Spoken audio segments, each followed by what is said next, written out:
ভোটে নির্বাচিত হওয়ার পর ডাকসুর বিপি নূর যখন 2019 সালে এই রমজান মাসে বগুড়ার প্রোগ্রামে এসেছিল, তার উপরে বগুড়া ছাত্রলীগের গুন্ডারা দিকে হামলা করেছিল।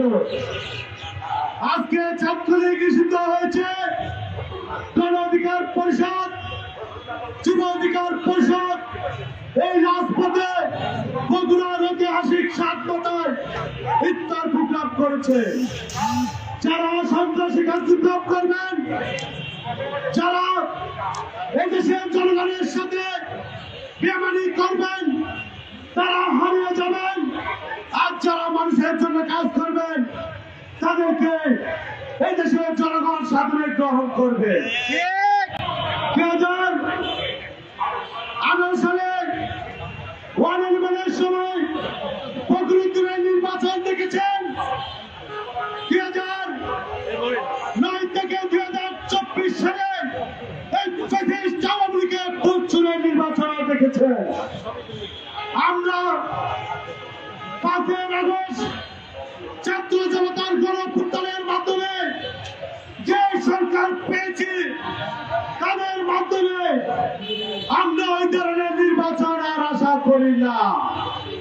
আমরা চাই এদেশের জনগণ, এদেশের মানুষ তারা নির্ভয়ে ভোট কেন্দ্রে যাবে, তারা নির্ভয়ে ভোট দিবে। বাংলাদেশের তরুণ সমাজ এক সময় বাংলাদেশের রাজনীতিকে ঘৃণা করত, তারা আই হেট পলিটিক্সে ছিল। 2018 সালে কোন সংস্কার আন্দোলন, 2019 ঐতিহাসিক ডাকসু নির্বাচনের পর এদেশের তরুণ সমাজ কিন্তু কি আই হেট পলিটিক্স ছেড়ে এদেশের রাজনীতিতে অংশগ্রহণ করা শুরু করে।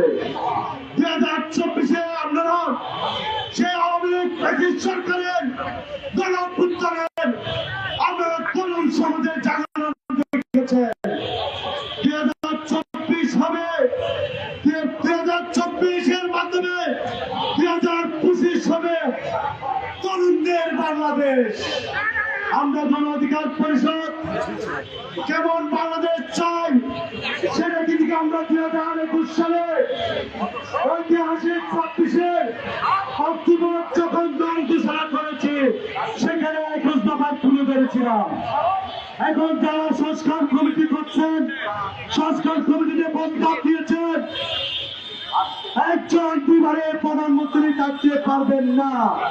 সেটা আমরা 2021 সালে গণ অধিকার পরিষদের দল ঘোষণার সময় কিন্তু কি আমরা আমাদের 21 দফার মধ্যে অন্তর্ভুক্ত করা হয়েছিল। 21 দফায় বলা হয়েছিল বিশিষ্ট সেবা থাকবে, আরো বলা হয়েছিল একজনের সাথে দলীয় প্রধান এবং সরকার প্রধান থাকতে পারবে না। আমরা যেটা 2021 সালে